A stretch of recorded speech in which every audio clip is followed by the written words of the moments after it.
کبھی عرش پر کبھی فرش پر، کبھی ان کے در کبھی در بدر، غم عاشقی تیرا شکریہ میں کہاں کہاں سے گزر گیا، کبھی راستوں میں تنہا کبھی ہوں ورود صحرا، میں جنوں کا ہم سفر ہوں میرا کوئی گھر نہیں ہے۔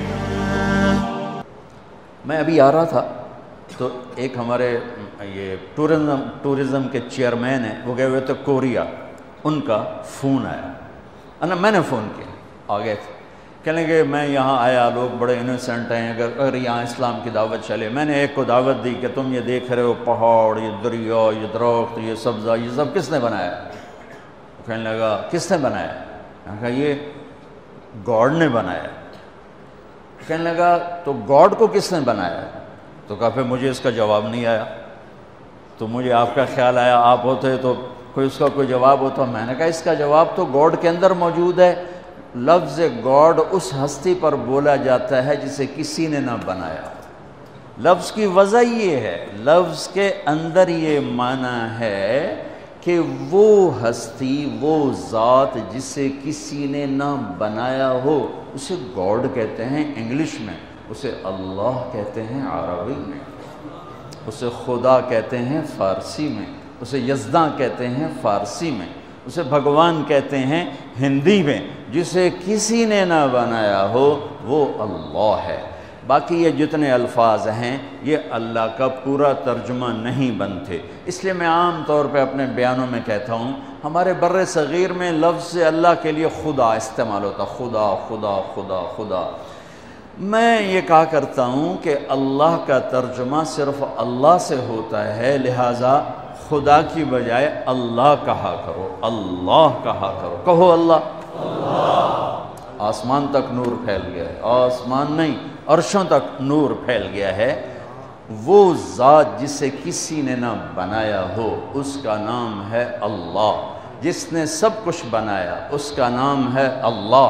جس نے کسی چیز کو اٹھایا، جس نے کسی چیز کو بچھایا، کسی کو بہایا، کسی کو گاڑ دیا، کسی کو اڑا دیا، کسی کو دبا دیا، کسی کو مار دیا، کسی کو پرواز دے دی، کسی کو پستی دے دی، کسی کو بلندی دے دی، اس کا نام ہے اللہ۔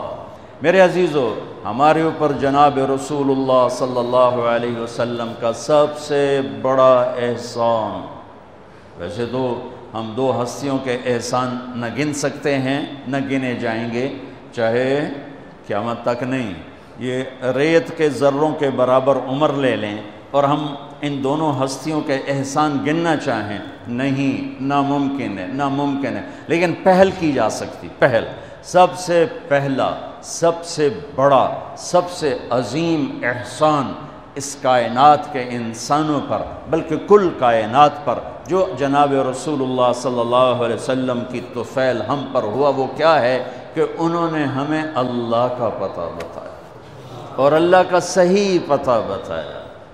کیونکہ ہر مذہب وحدانیت کی دعوت دیتا ہے، جب اس میں بگاڑ پیدا ہوتا ہے تو نظریات بدل جاتے ہیں۔ تو موسیٰ علیہ السلام نے لا الہ الا اللہ کی دعوت دی، لیکن یہود نے عزیر ابن اللہ، انہوں نے عزیر علیہ السلام کو اللہ کا بیٹا بنا دیا۔ عیسیٰ علیہ السلام نے لا الہ الا اللہ کی دعوت دی، لیکن قالت النصارى المسیح ابن اللہ، لیکن نصارہ نے کہا کہ عیسیٰ علیہ السلام اللہ کا بیٹا ہے۔ ہمارے نبی پاک صلی اللہ علیہ وسلم نے ساری شرک کی جڑیں کاٹ کر اور ایک اللہ کو 3 آیات 4 آیات میں اتنے خوبصورت انداز میں بیان کیا، قل هو اللہ احد اللہ الصمد لم یلد ولم یولد ولم یکن له کفوا احد، اسے اللہ کہتے ہیں۔ میرے حبیب نے بتائیے، اس کے پیچھے کو واقعہ ہے۔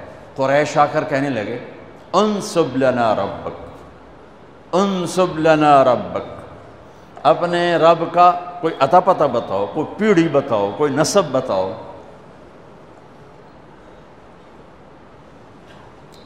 تو ہمارے نبی کے فرمانے سے پہلے جبریل اترا، یا رسول اللہ، اللہ تعالیٰ فرما رہے ہیں کہ یہ آپ کے رب کی پہچان ہے، یہ آپ کے رب کا تعارف ہے، کیا ہے؟ قل هو اللہ احد، انہیں بتاؤ وہ اللہ ہے۔